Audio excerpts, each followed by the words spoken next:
Happy America Day, Federico. Happy American birthday to you as well, John. America is 2023 years old. Yeah, Right? I think that's pretty much what it is. The last I heard, it was born thousands and thousands of years You ago. start from zero and you count all the way up to today, and that's America's birthday. Exactly. Yeah. You know, we should let people know that this is Mac Stories Unwind. This is our show that's about silly things as well as our picks. But we just passed the 4th of July here in the United States. And so I thought we'd talk a little bit about the 4th of July and what it's all about. Yeah, tell me what's the deal with people. What's the deal? This could be a Seinfeld episode. What's the deal with fireworks?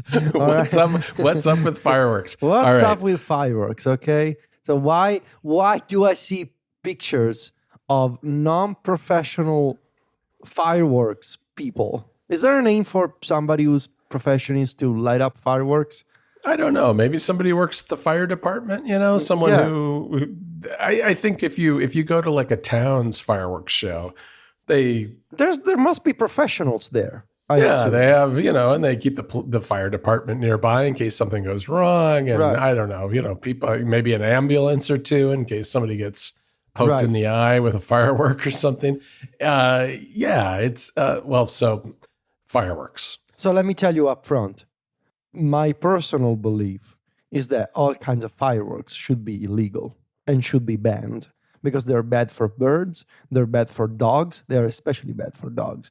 And it just feels like you're just, you know, big deal. You're making a thing go boom in the sky. Okay, cool. Yeah, well, I know you're against this, and I also figured it had a lot to do about your dog's anxiety, because I know a lot of dogs get very anxious when anxiety fireworks is go off. the least of it. Like there's other dogs who have like heart attacks. Really? I did not know that. Yeah, no, really. We have this problem for New Year's Eve in Italy. And like a lot of dogs, unfortunately, die of heart attacks. Oh, that's sad. They run away because they jump over like the fence, for example, because they're so scared. Like it's a real problem.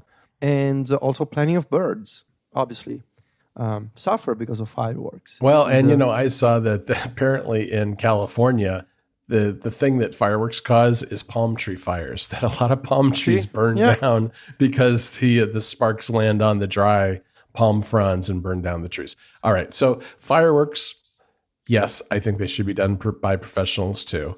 They are also very beautiful. They can be a lot of fun to go sit out on a summer night and sit in a lawn chair, have a drink, eat some snacks, and watch some great fireworks.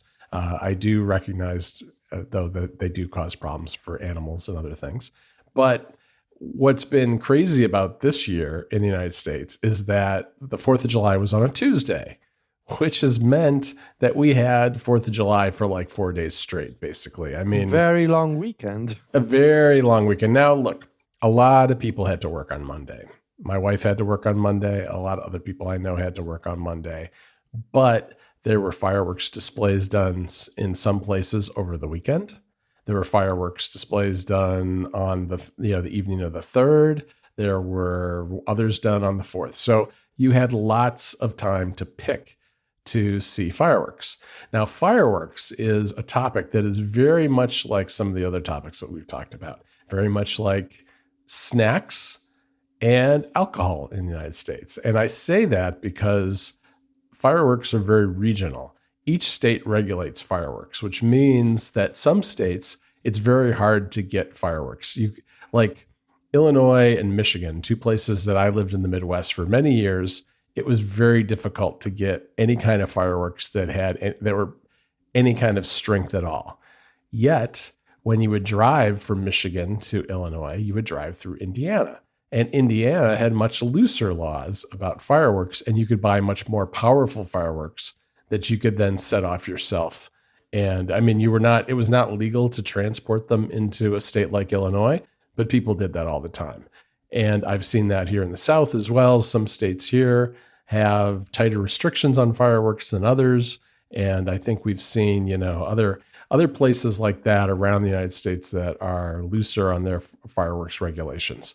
Because of safety, really, is a lot of it. I mean, you know, in places like Illinois or Michigan, They may have had tight laws on fireworks. However, they also still had really big fireworks displays. And one of the things that was really cool in Chicago is that they would float barges out onto Lake Michigan. And if you remember that time you visited Chicago, Lake Michigan is huge. You can't see across to the other side. And so they would float these barges way, way out into the lake. And then they would shoot the fireworks from them, and people would gather around in a perimeter that was, cordoned off perimeter and on boats and watch the fireworks from boats or from land. And that was always really nice. And it also kind of reduced the impact on things like pets and trees and birds and other things because you were out over the water. Not so much the case if you're, doing something over land somewhere. And where I'm living now, since we live near a big lake, they did something similar here where they would kind of shoot the fireworks out over the lake, which is Lake Norman, which is pretty close to where I live. Lake Norman. Aren't all these places that were mentioned in the... What's the name of that album?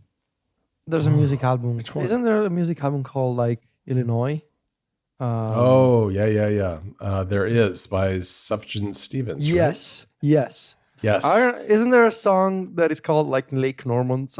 Well, Lake Norman's in North Carolina. Illinois is obviously a long ways away. So I doubt that. But yes, Lake Norman's a man-made lake. So we can talk about that. A man-made lake? Yeah. They blocked it off. They blocked it off for hydroelectric power in the 60s. There are some towns, I think, submerged underneath the lake. I guess they abandoned them, bought them. I don't know what they did. And near the hydroelectric power plant is also a nuclear power plant that uses the water from the lake to cool the nuclear reactor, which I can see from my window when the steam rises off the nuclear reactor. You can see you can see the steam from the nuclear reactor. So if anything happens there, you're pretty much done for. Pretty much toast. Yeah. It's less than 10 miles away. They have So I was. Goodbye, John. Right. Well, when I was in Illinois, we used to have tornado alert drills, and in North Carolina around here, you have nuclear reactor drills. So it's the same kind of thing, like a big siren on a stick somewhere out in the country goes off like once a month just to test the system. And one day, I don't know, 3 or 4 months ago when I was living here, the sirens went off, but it was not the designated day. Like people know that it's like, I think it's like the first Tuesday or something of every month. And one day it just went off, and I saw all these people, and they were like really concerned, and they were coming out of their houses and looking around, and they're wondering what's going on. Turns out they were doing what was supposed to be a silent test of the system, but they accidentally made it audible. So people thought it was a real test. I didn't know any better. I was just going about my day. Oh, well, okay. So how did we get to nuclear power plants from I don't know. Federico? We were talking about the fireworks, and you mentioned that they would take the fireworks out on like a barge or something in the middle of the lake. Do you want to know about 4th of July food? Is there specific 4th of July food? I would say any kind of typical picnic, grilling, outdoor meal is perfect for 4th of July. We personally had corn on the cob. Okay.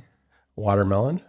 And then a couple of burgers and an Italian sausage. I wanted the Italian sausage. I didn't want a hamburger. I am so curious to see whatever they give you as Italian sausage. No, I know. I actually don't even know if it was considered if it was called an Italian sausage. This is like when you told me about the Italian ice. Yeah, so I bought some of those at the grocery store last week. The Italian ice? Yes, and I thought of you. I got strawberry and watermelon flavors. Italian ice. I haven't tried them yet, but I meant to send you a picture and I forgot.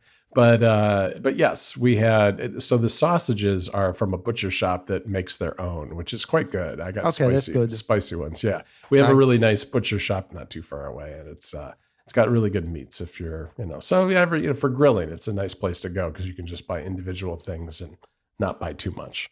I've seen on Discord that people have been sending you recommendations for places They have. Yeah. So that's I'm excited. Another great reason to be a Discord member. You get to give John tips for restaurants to go to. Places I should go to. John should visit, which is great. Right, because I'm still very new to this area, and we live outside of Charlotte, so we've had enough just kind of getting our bearings in the local area that we haven't explored Charlotte a ton yet. But I have a whole bunch of nice Italian restaurants and other related places to check out now, and I'm really excited to try those over the summer. All right, John, do you want to know about my picks? I do. I hear you've got some fun ones this week. What do you got for me?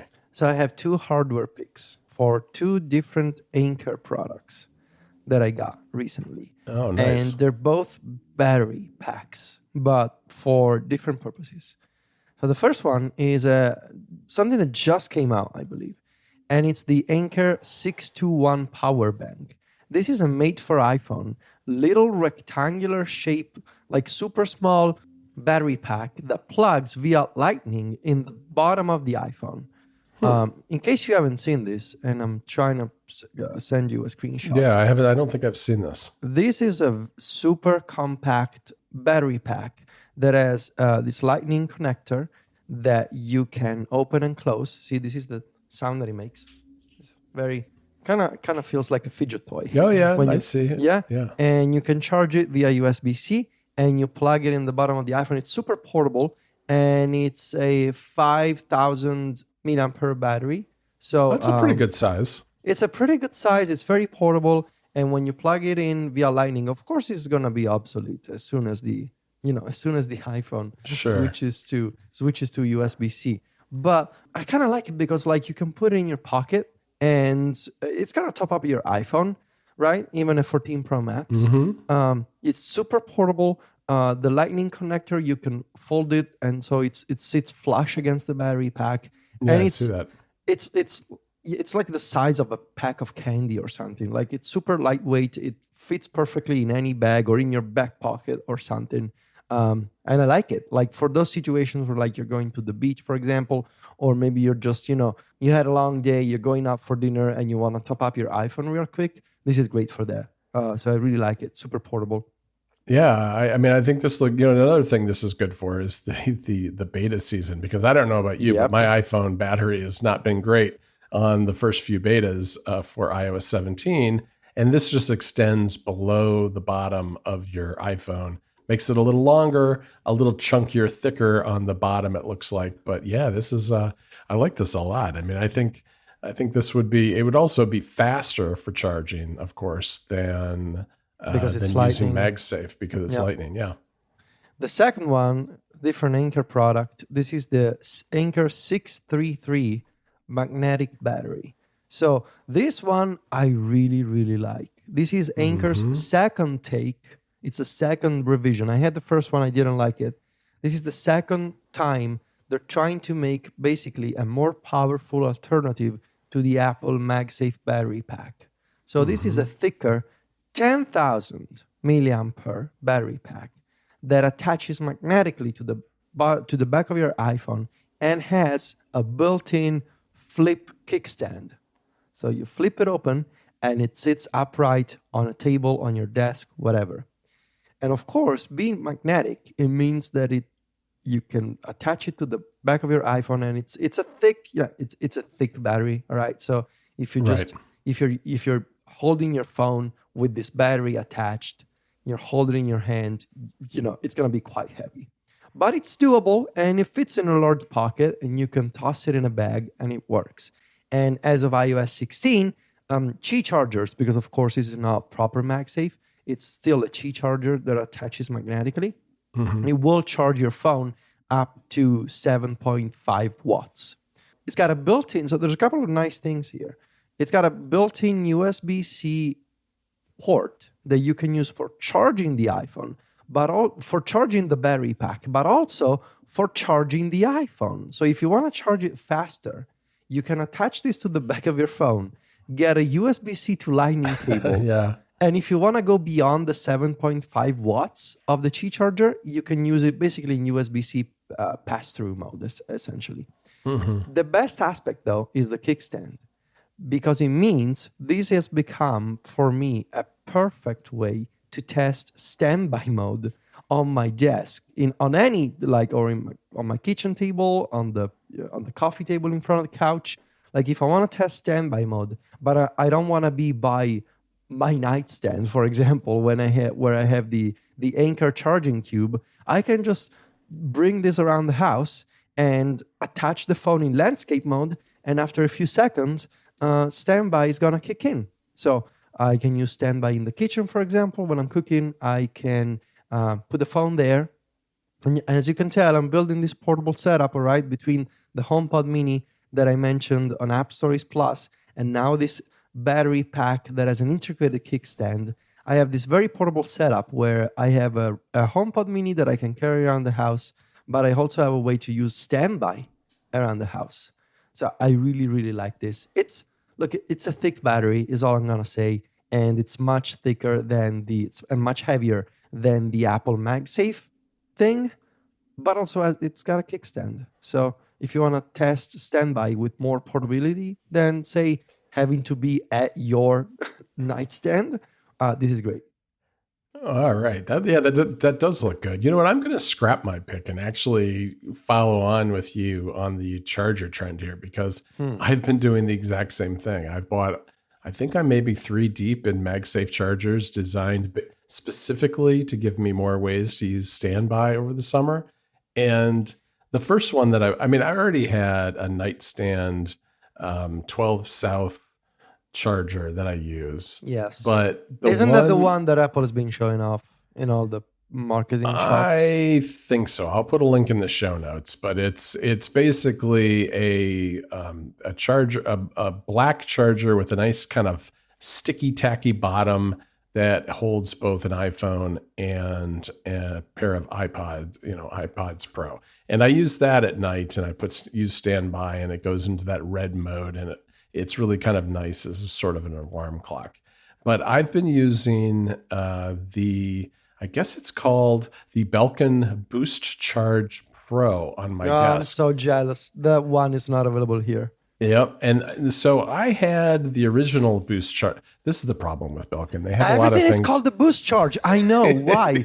Why do they do that? There's like 4 or 5 products. Yes. So let me explain.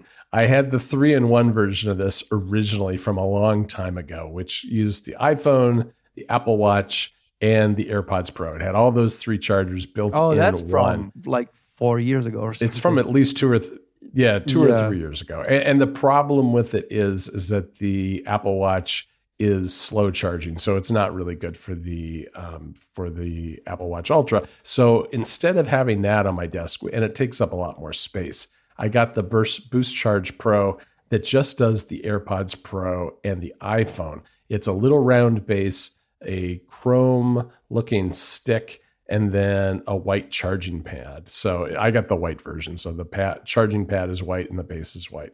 And when I'm sitting at my desk and I don't need my iPhone for anything, I just, turn off the screen and I put it on that, and I see the calendar and the weather is usually what I've got going on my desk.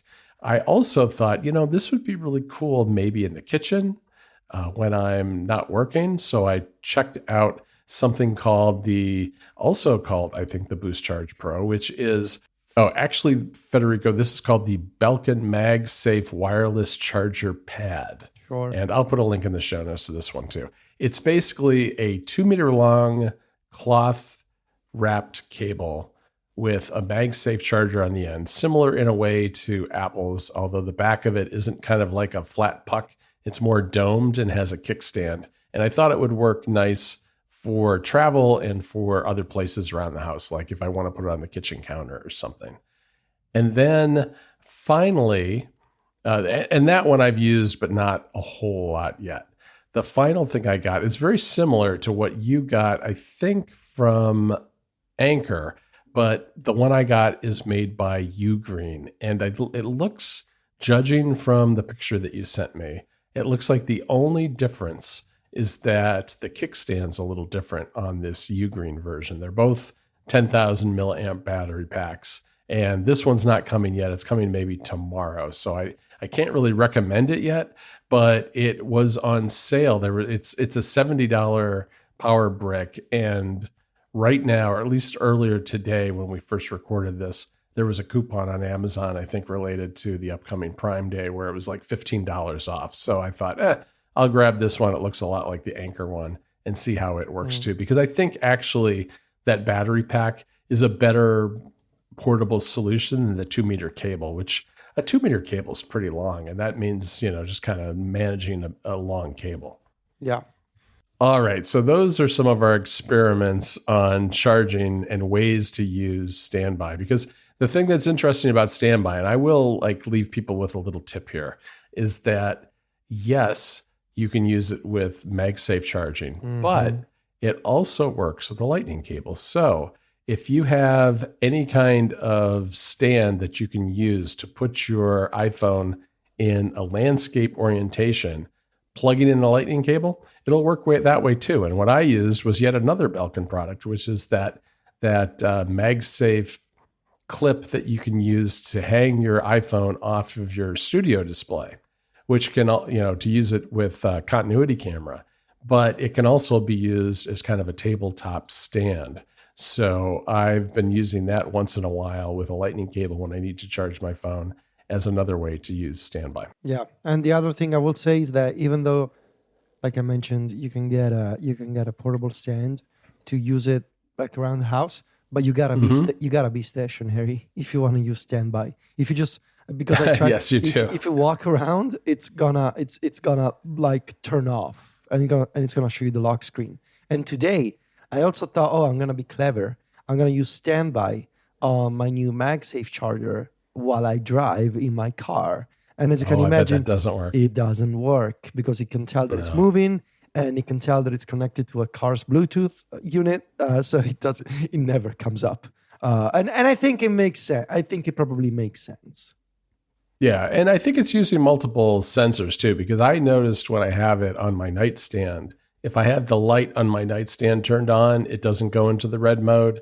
As soon as I turn off the light, it switches. Yeah.